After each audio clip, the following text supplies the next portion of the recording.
அனைவருக்கும் மகிழ்ச்சியான வணக்கம். இந்த வீடியோ பதிவு எதற்கான வீடியோ பதிவு அப்டின்னா, மாநில அரசு பத்தி பார்த்துட்டு இருக்கோம். அதுல மாநில நீதித்துறை பத்தி இப்ப பார்க்க போறோம். சரியா? மாநில நீதித்துறை. ஓகே. இந்த மாநில நீதித்துறை பார்க்கறதுக்கு முன்னாடி ஸ்கூல் புக் பார்க்க போறோம். அதுக்கு முன்னாடி புக்ல இல்லாத சில விதிகளை பற்றி நம்ம இந்த இதுல பார்க்கலாம். ஓகேவா? சரி பார்க்கலாம். ஓகே. மாநில மாநில உயர் நீதிமன்றம். ஓகே. அப்படியே ஒரு நோட் பென் எடுத்துக்கிட்டு, இது நான் எழுதுறதெல்லாம் அப்படியே அழகா நோட் பண்ணிட்டே வாங்க. மாநில உயர் நீதிமன்றம். ஓகேவா? இந்த மாநில உயர் நீதிமன்றம் ஆங்கிலத்துல என்ன சொல்லுவாங்கன்னா, ஹை கோர்ட். ஓகேவா? ஹை கோர்ட்ன்னு சொல்லுவாங்க. இந்த மாநில உயர் நீதிமன்றத்தை பற்றி குறிப்பிடும் விதிகள் என்ன அப்படின்னா, 214லிருந்து 231 விதிகளை உள்ளடக்கியதே இந்த உயர் நீதிமன்றம். ஓகேவா? இந்த உயர் நீதிமன்றம் என்பது அனைத்து மாநிலங்களுக்கும் பொதுவான ஒரு உயர் நீதிமன்றமாக அமையும். ஓகேவா? சரி, ஃபர்ஸ்ட் பாயிண்ட் என்ன அப்படின்னா, 214 படி ஓகேவா? இங்க பாருங்க. ஆக்ட் 214 படி ஒவ்வொரு மாநிலத்துக்கும் ஒரு உயர் நீதிமன்றம். ஓகேவா? ஒரு உயர் நீதிமன்றம் இருக்கணும். ஓகேவா? இருந்து செயல்படணும்னு சொல்றாங்க. விதி 214 படி. ஓகேவா?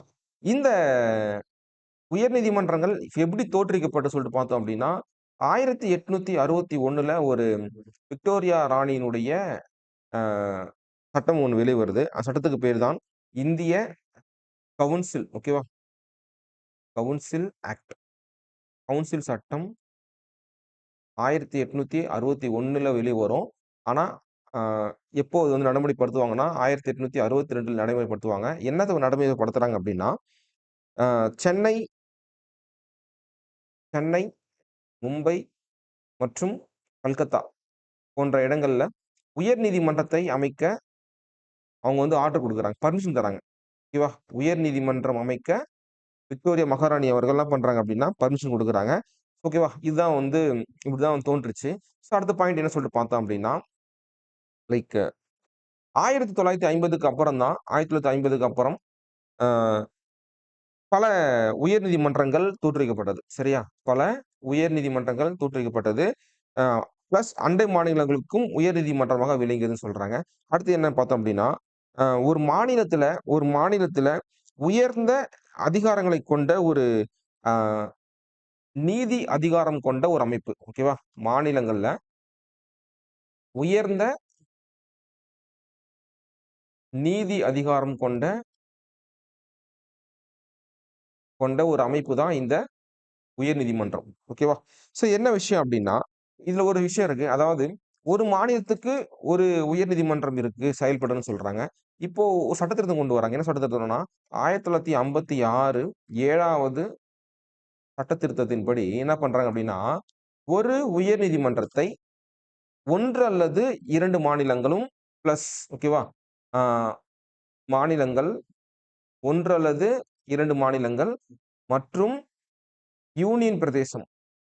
யூனியன் பிரதேசங்களும் ஒரே ஒரு உயர்நீதிமன்றத்தை பயன்படுத்திக் கொள்ளலாம். அப்படி சொல்ட்டு 1956ல 7ஆம் சட்டத்திட்டத்தின்படி இந்த ரூல கொண்டு வராங்க. அதாவது ஒரு ஒரு ஸ்டேட்ல இருக்கக்கூடிய ஒரு உயர்நீதிமன்றத்த பக்கத்துல இருக்கக்கூடிய மாநிலங்களும் பிளஸ் யூனியன் பிரதேசங்களும் பயன்படுத்திக் கொள்ளலாம்னு சொல்றாங்க. எக்ஸாம்பிளா சொல்ல போனோம் அப்படின்னா, தமிழ்நாட்டுல இருக்கக்கூடிய சென்னை உயர்நீதிமன்றம் இருக்கு இல்லையா? இந்த உயர்நீதிமன்றம் பிளஸ் எதுக்கு செயல்படும் தெரியுமா? புதுச்சேரி இருக்கு இல்லையா? புதுச்சேரிக்கும் இதுதான் உயர்நீதிமன்றம். ஓகேவா? இது ஒரு எக்ஸாம்பிள் சொல்லலாம். இன்னொன்னு பார்த்தோம் அப்டின்னா, சண்டிகர் உயர்நீதிமன்றம். சண்டிகர்ல வந்து ஒரு உயர்நீதிமன்றம் இருக்கு. ஓகேவா? சண்டிகர்ல ஒரு உயர்நீதிமன்றம் இருக்கு. இந்த உயர்நீதிமன்றத்தை யாரெல்லாம் பயன்படுத்துறாங்க பாருங்க. பஞ்சாப், ஹரியானா மற்றும்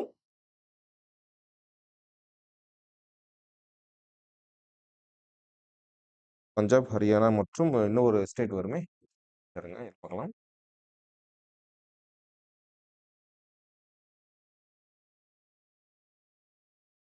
ஓகே ரைட். சண்டிகர் ரைட். அதாவது சண்டிகரும் ஒரு ஸ்டேட் தான். ஓகேவா?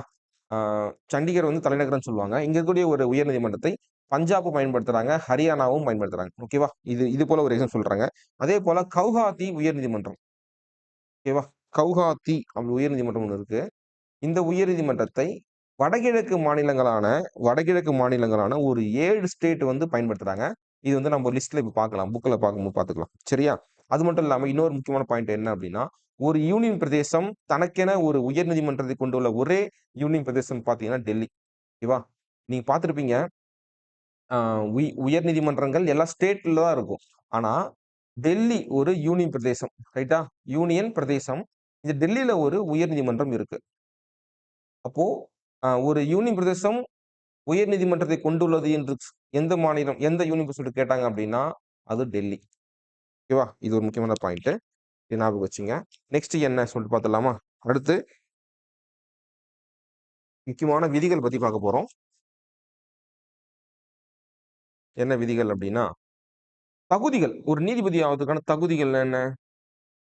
தகுதின்னு கேட்டாங்க அப்படின்னா, முதல்ல வந்து ஒரு குடிமகனாக இருக்கணும். ஓகேவா?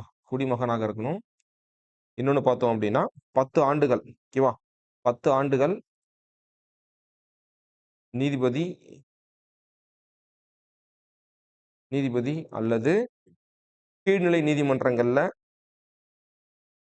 கீழ்நிலை கீழ்நிலை நீதிமன்றத்துல அல்லது உயர் நீதிமன்றத்துல 10 ஆண்டுகள் வழக்குரைஞராக இருக்கணும். ஓகேவா? 10 ஆண்டுகள் வழக்குரைஞர். அட்வொகேட்டா இருக்கணும்.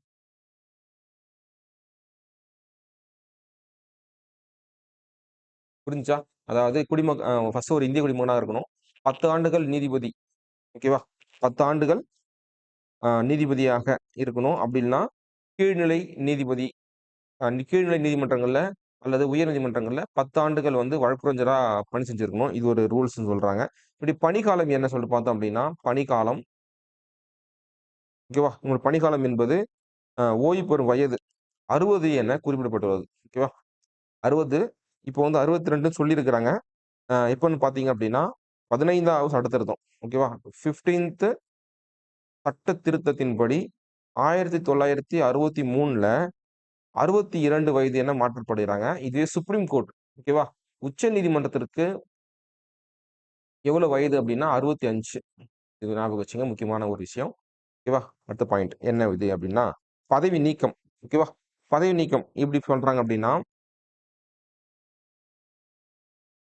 பதவி நீக்கம் பத்தி பார்க்கலாமா? பதவி நீக்கம் என்ன சொல்றாங்க? அதாவது பதவி விலங்க விரும்பினால், ஓகேவா? தன்னுடைய விலகல் கடிதம் விலகல் கடிதம் யார்ட்ட குடுக்கலாம்? டூ குடியரசுத் தலைவர். குடியரசுத் தலைவர் அனுப்பணும். ஓகேவா? இது ஒரு முக்கியமான ஒரு மரபு. நெக்ஸ்ட் ஆ அடுத்து சரத்து பார்க்கலாமா? இப்போ சரத்து என்ன சொல்லிட்டு பார்த்துடலாமா? சரத்துகள் வந்து சரத்து ஆக்ட் 220 220 என்ன சொல்றாங்க? 220 வந்து உயர்நீதிமன்ற நிரந்தர நீதிபதியாக பணியாற்றி ஓய்வு பெற்ற பிறகு, ஓகேவா? அதாவது சொல்றாங்கன்னா, உயர் நீதிமன்ற உயர் நீதிமன்ற நீதிபதியாக பணி செய்து ரிட்டயர்ட்மென்ட் ஆன பிறகு, ஓய்வு பெற்ற பிறகு, நீங்க வேற எந்த இடத்துலயும் போயிட்டு அட்வொகேட்டாக வாதாட முடியாது. எக்ஸ்பெர்ட்டா என்ன சொல்றாங்க அப்படின்னா, உயர் நீதிமன்றங்கள் எனி ஒன் ஓகேவா? உயர் நீதிமன்றங்கள் எனி ஒன் எதனா ஒரு ஸ்டேட்ல ஓகேவா? மற்ற உயர் நீதிமன்றங்கள் ஓகேவா? இந்த உயர் நீதிமன்றங்களை தவிர வேற எந்த நீதிமன்றத்திலும் நீங்க போயிட்டு வாதாட முடியாது அப்படின்னு சொல்றது தான் விதி 220 ஓகேவா? அடுத்து 221 பார்க்கலாம். 221 என்ன சொல்றாங்க? அதாவது நீதிபதிகளுடைய ஊதியத்தை நிர்ணயம் செய்வது நாடாளுமன்றம். ஓகேவா? இவங்களுடைய நீதி சேலரி நீதிபதிகளின் ஊதியத்தை ஊதியத்தை வந்து நிர்ணயம் செய்வது யார் என்றால் பார்லிமென்ட். நாடாளுமன்றம் தான் இது வந்து பவர்ஸ் இருக்கு. இது முக்கியமான விஷயம். இது வந்து சேலரிலாம் குறைக்க முடியாது. ஓகேவா? அதுவும் ஒரு விதி இருக்கு. அடுத்து விதி 223 223 சொல்றாங்க அப்படின்னா, தற்காலிக தலைமை நீதிபதி சொல்றாங்க. ஓகேவா? தற்காலிக தலைமை நீதிபதி பத்தி சொல்றது 223. ஓகேவா? தற்காலிக தலைமை நீதிபதி. அடுத்து 224 என்ன அப்படின்னா 224 கூடுதல் மற்றும் கூடுதல் மற்றும் தற்காலிக தலைமை நீதிபதி.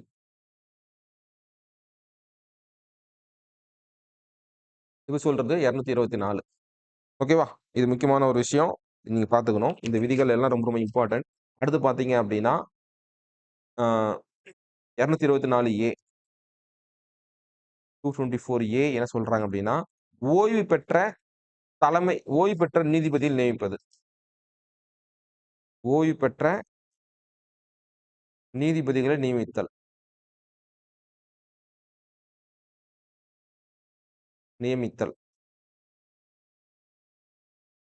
இது சொல்றது 224A. அடுத்து 225 பார்த்தீங்க அப்படின்னா உயர் நீதிமன்றத்தின் எல்லையை குடியரசுத் தலைவர் மற்றும் நாடாளுமன்றம் நிர்ணயிக்கும். ஓகேங்களா? பவர்ஸ். ஒரு உயர் நீதிமன்றத்தினுடைய அதிகாரம்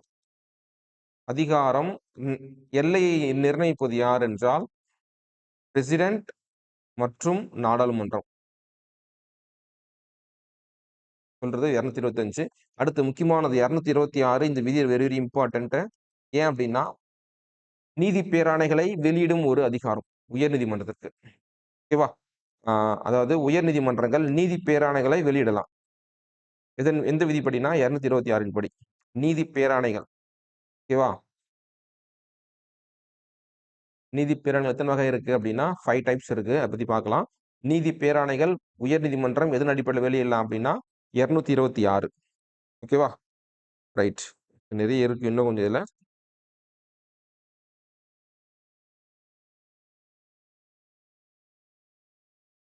ஓகே. இது வந்து விதிகள். இப்ப நம்ம பார்த்ததெல்லாம் விதிகள் பார்த்தோம். இந்த விதிகள்லாம் வந்து ஜஸ்ட் ஒரு நோட் பண்ணி எழுதி வச்சிடுங்க. இத பத்தி இப்போ ஸ்கூல் புக்ல போய் பார்த்தோம் அப்படின்னா உங்களுக்கு நல்லா புரிஞ்சிரும்னு நினைக்கிறேன். ஓகேவா? ஸோ ஃபர்ஸ்ட் பாயிண்ட் என்ன சொல்லி பார்த்தலாமா? உயர் நீதிமன்றத்துல அதாவது உயர் நீதிமன்றம் 1862ல சொல்லியிருந்தேன். 1862ல உயர் நீதிமன்றங்கள் கல்கத்தா, பம்பாய், சென்னையில தான் ஸ்டார்ட் பண்றாங்க. இந்த 3த்துல தான் வந்து ஆரம்பிக்கிறதுக்கு விக்டோரியா மகாராணி அவர்கள் பர்மிஷன் தராங்க. அதுதான் வந்து இந்திய கவுன்சில் ஆக்ட் 1861. அதன் அடிப்படையில் தான் என்ன பண்றாங்கன்னா 62ல வந்து 3 மாகாணத்துல ஸ்டார்ட் பண்றாங்க. ஓகேவா? அடுத்து பார்த்தீங்க அப்படின்னா 1950க்குலாம் பிறகுதான் தோற்றுவிக்கப்பட்ட உயர் நீதிமன்றங்கள் அண்டை மாநிலங்களுக்கும் உயர் நீதிமன்றங்களாக விளங்கியதுன்னு சொல்றாங்க. ஓகேவா? அடுத்து என்ன சொல்றாங்க பாருங்க. மாநில அளவில் ஒரு ஸ்டேட் வைஸ்ல ஒரு உயர் அதிகாரம் பெற்ற ஒரு மிக உயர்ந்த நீதி அதிகாரம் கொண்ட ஒரு அமைப்பு தான் உயர் நீதிமன்றம் சொல்லுவாங்க. ஓகேவா? இது பாருங்க. இருப்பினும் நீங்க எவ்வளவுதான் உயர்ந்த அதிகாரம் பெற்றிருந்தாலும் அனைத்து ஸ்டேட் அனைத்து மாநில உயர் நீதிமன்றங்கள் யாருக்கு கட்டுப்பட்டவங்க அப்படின்னா உச்ச நீதிமன்றத்துக்கு கட்டுப்பட்டு இருக்கணும். ஓகேவா? இங்க பாருங்க. இருப்பினும் உச்ச நீதிமன்றத்தின் வழிகாட்டுதல் மற்றும் மேற்பார்வையின் கீழ் உயர் நீதிமன்றங்கள் செயல்படுகிறது. ஓகேவா? என்னதான் ஒரு மாநில நீ பெரிய ஆளாகவே இருந்தாலும் நீங்க உச்ச நீதிமன்றத்தினுடைய வழிகாட்டுதலின்படிதான் மாநில உயர் நீதிமன்றங்கள் செயல்படணும் அப்படின்னு ஒரு மரபு. ஓகேவா? இது பாருங்க. ஒரு உயர் நீதிமன்றத்தை தோற்றுவிக்க வழிசெய்கிறதுன்னு சொல்றாங்க நம்மளோட கான்ஸ்டிடியூஷனு. ஆனா 1956ல 7வது சட்ட திருத்தம். ஓகேவா? ரொம்ப ரொம்ப இம்பார்ட்டன்ட். 1956 7th அமெண்ட்மென்ட் படி ஒரு மாநிலத்தினுடைய உயர் நீதிமன்றத்தை 2 அல்லது 2ற்கும் மேற்பட்ட மாநிலங்கள் அல்லது யூனியன் பிரதேசங்களுக்கு பொதுவான ஒரு உயர் நீதிமன்றத்தை அமைத்துக் கொள்ள அதிகாரம் வழங்கியதுதான் இந்த 7வது சட்ட திருத்தம். ஓகேவா? ஓகே. இந்த பாயிண்ட் பாருங்க. இது ஆல்ரெடி மேல கொடுத்ததுதான். 62 ஜூன் 26ல தான் விக்டோரியா ராணி என்ன பண்றாங்க அப்படின்னா பர்மிஷன் தராங்க. சென்னை, மும்பை, கல்கத்தால மாகாணங்கள்ல உயர் நீதிமன்றம் தோற்றி சொல்றாங்க. இதுல சென்னை உயர் நீதிமன்றம் தான் வளாகம் உலகத்திலேயே 2வது லண்டனுக்கு அடுத்தபடியாக மிகப்பெரிய நீதித்துறை வளாகமாக இருக்கிறது என்பதை நீங்க ஞாபகம் வச்சுக்கணும். ஓகேவா? இது வந்து பாக்ஸ் கொஸ்டின். இது மேல இருக்கிற கண்டென்ட்டுடைய கன்க்ளூஷன் பார்க்கலாம். எடுத்துக்கிட்ட சொல்றாங்க. இப்போ பஞ்சாப் ஒரு ஸ்டேட்டு, ஹரியானா வந்து ஒரு யூனியன் டெரிட்டரி. ஓகேவா? இருக்கு. சண்டிகர் இருக்கு இல்லையா? ஹரியானா பஞ்சாப் மற்றும் ஹரியானாக்கு 2க்குமே பார்த்தீங்க அப்படின்னா தலைநகரம் என்ன சண்டிகர். ஓகேவா? மற்றும் சாரி. ஹரியானா வந்து ஸ்டேட் 2 ஸ்டேட். இந்த 2 ஸ்டேட்டுக்குமே பார்த்தீங்கன்னா, சண்டிகர் வந்து ஒரு யூனியன் பிரதேசம். ஓகேவா? ஆனா, சண்டிகரில் உள்ள உயர்நீதிமன்றம் தான் இந்த சண்டிகருக்கும் அ அ சண்டிகருக்கும் பிளஸ் பஞ்சாப், ஹரியானா போன்ற மாநிலங்களுக்கும் பொதுவான ஒரு உயர்நீதிமன்றமாக செயல்பட்டு வருகிறது. அதேபோல கவுஹாத்தியில் உள்ள ஒரு உயர்நீதிமன்றம். ஓகேவா? நான் சொன்ன போல 7 வடகிழக்கு மாநிலங்கள். இந்த 7 வடகிழக்கு மாநிலங்கள்னு சொல்லிட்டு பார்த்தலாமா? இங்க போடுறேன் பாருங்க மேப். அதாவது இப்படி இருக்கும் இல்லையா மேப், இந்தியா மேப். இந்த பகுதி தான் வடகிழக்கு மாநிலம்னு சொல்லுவாங்க.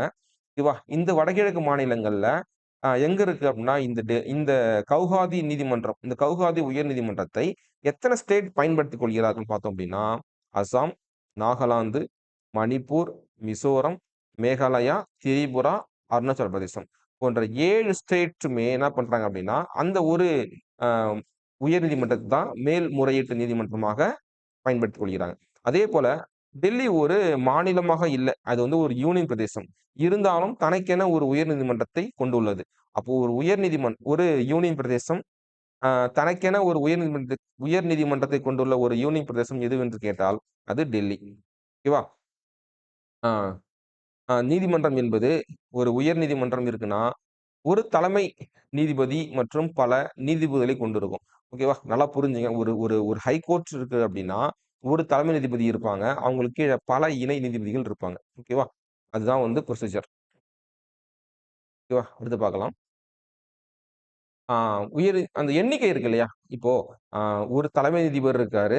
அவங்களுக்கு கீழ நிறைய இணை நீதிபதிகள் இருக்காங்க அப்டின்னா, அந்த எண்ணிக்கை என்பது எதன் அடிப்படையில வந்து சூஸ் பண்றாங்க அப்டின்னா, அது மாநிலத்துக்கு மாநிலம் மாறுபடும்னு சொல்றாங்க. உயர்நீதிமன்ற நீதிபதி எண்ணிக்கை குடியரசுத் தலைவரால் தீர்மானிக்கப்படுகிறது. ஒரு ஸ்டேட்ல எவ்வளவு ஒரு ஸ்டேட்டினுடைய ஹைகோர்ட்ல எவ்வளவு நீதிபதிகள் இருக்கணும்ன்றது, அது வந்து பிரசிடென்ட்னுடைய அ ஆளுமையின் கீழ் தான் வரும். ஓகேவா? தற்போது இந்தியாவுல எவ்வளவு உயர்நீதிமன்றங்கள் இருக்குன்னு சொல்லிட்டு பார்த்தோம் அப்டின்னா, 25 உயர்நீதிமன்றங்கள் செயல்பட்டு வருகிறது என்பதை நீங்கள் ஞாபகம் வைத்துக் கொள்ள வேண்டும். ஓகேவா? அடுத்து நீதிபதி நியமனம். ஆல்ரெடி பார்த்திருந்தோம். 216 படி பிரசிடென்ட் தான் என்ன பண்றாரு அப்டின்னா, ஒரு உயர்நீதிமன்றத்துக்கு தலைமை நீதிபதியை சூஸ் பண்றாரு. பாருங்க.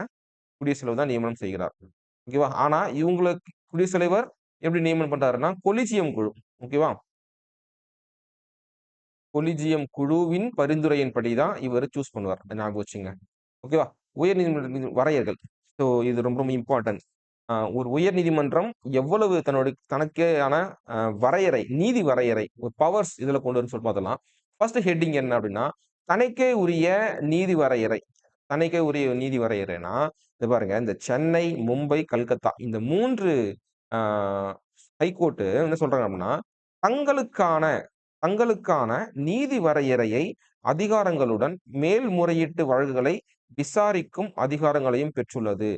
அதாவது அந்த நீதிமன்றத்திற்கு தனியாக ஒரு வரைமுறை இருக்கு.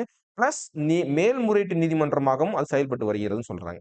அது மட்டும் இல்லாம என்ன மாதிரியான வழக்குகளை இதெல்லாம் விசாரிக்கும்னு சொல்லிட்டு பார்த்தோம் அப்படின்னா, உயில் வழக்கு, திருமணம் சார்ந்த வழக்குகள், அது மட்டும் இல்லாம அ நீதிமன்ற அவமதிப்பு வழக்குகள் போன்றவற்றை மட்டும் நேரடியாக விசாரிக்கும்.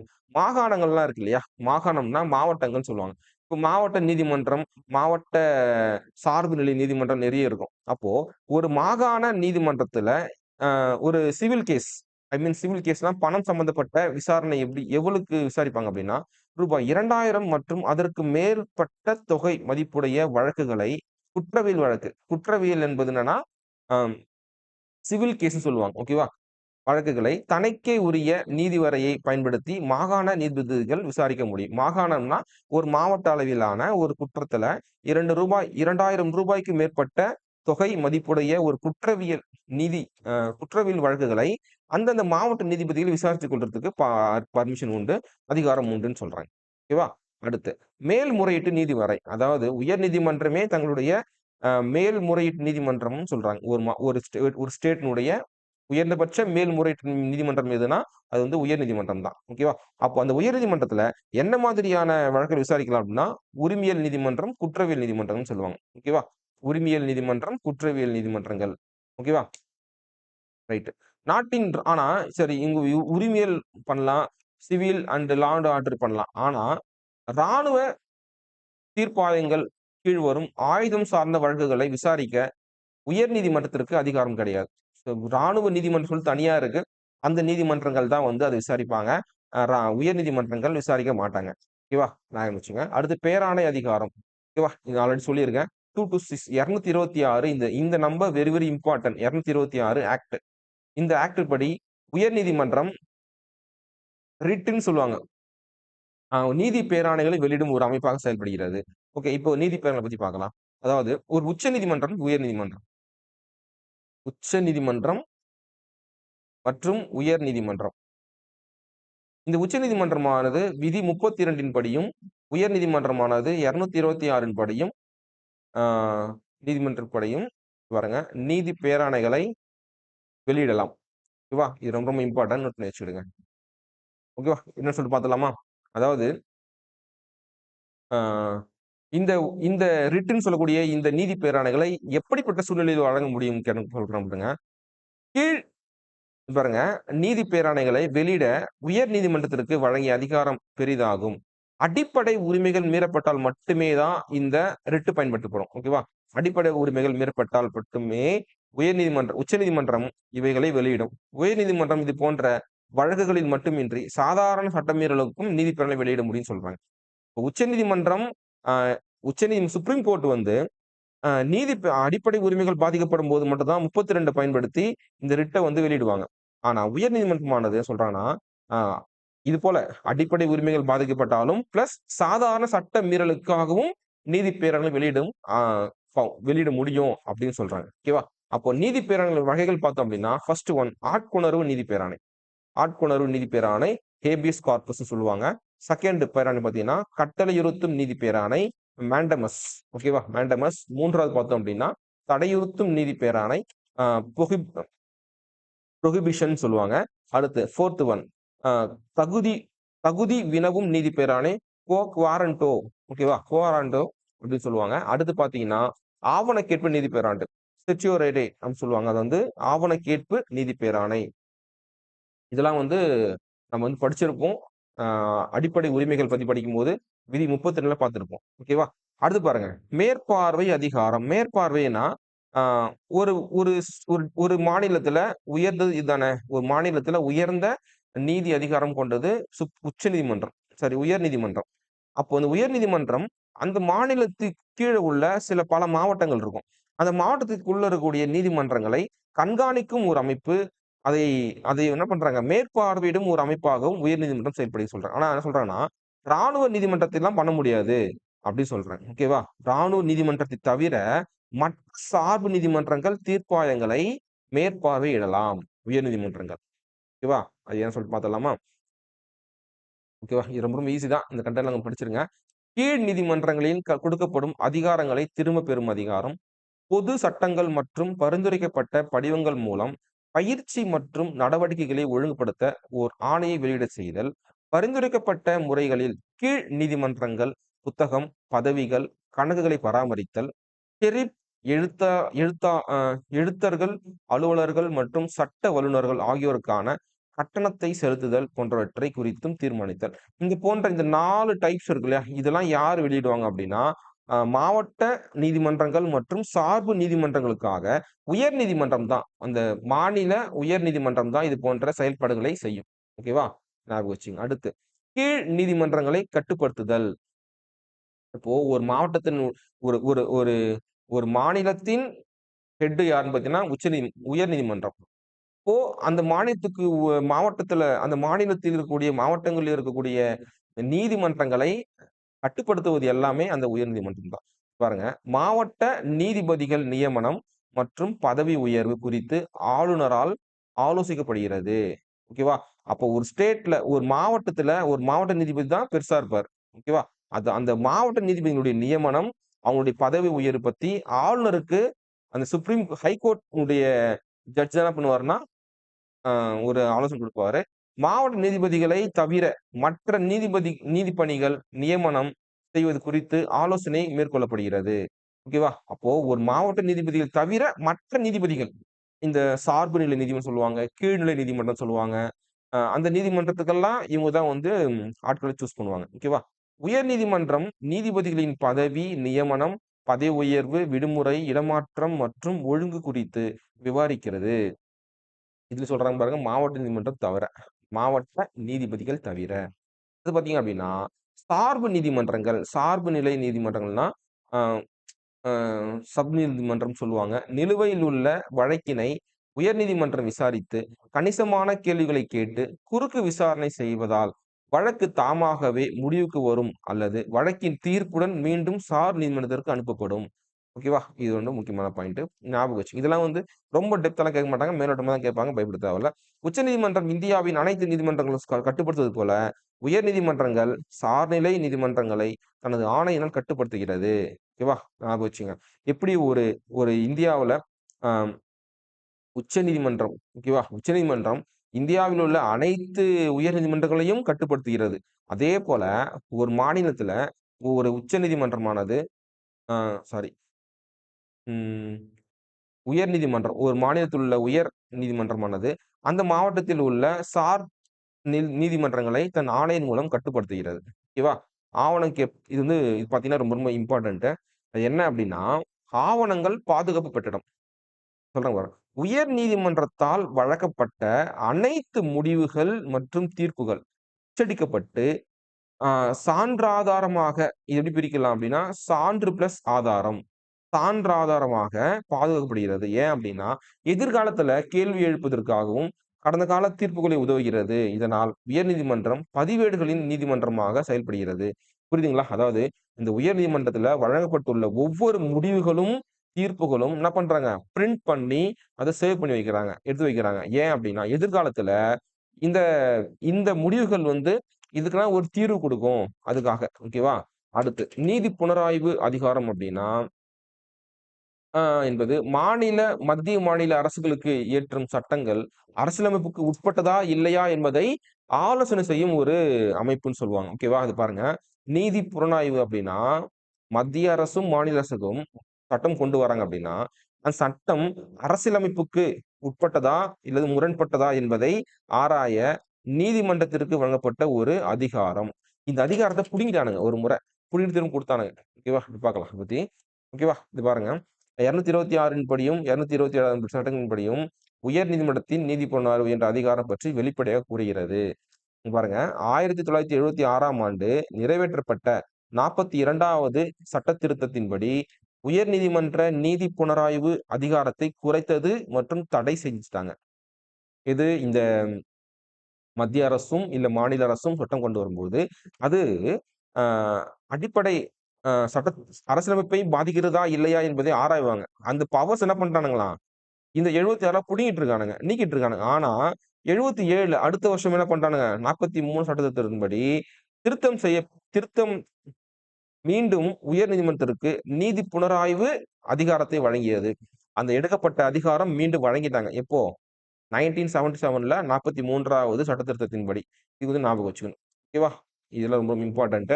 இதான் வந்து ஒரு உயர் நீதிமன்றம். உயர் நீதிமன்றத்தினுடைய அதிகபட்ச விஷயங்கள் இதுதான். ரொம்ப ரொம்பலாம் போட்டு குழப்பிக்க தேவையில்ல. இந்த 10த் புக் கன்டென்ட் படிச்சாலே போதும். வந்து உங்களுக்கு புரிஞ்சிரும். உங்களுக்கு இன்னும் டெப்த்தா வேணும்னா, நீங்க 12த் புக்ல இருந்து படிக்கலாம். அது படிச்சீங்கன்னா, ஓரளவுக்கு உங்களுக்கு அதுல நெறைய கன்டென்ட்ஸ் குடுத்திருப்பாங்க. இதுல வந்து ஷார்ட்டா நமக்கு என்ன விஷயம்ன்றத அழகா புரிஞ்சு வச்சிருப்பாங்க. நான் ஆல்ரெடி வந்து வெளிய இருக்கிற புக்கும் கன்டென்ட் குடுத்துருக்கிறேன். வீடியோ புடிச்சிருக்குன்னு நெனைக்கிறேன். சரியா? சரி அடுத்த வீடியோல சந்திக்கலாம். நன்றி, வணக்கம்.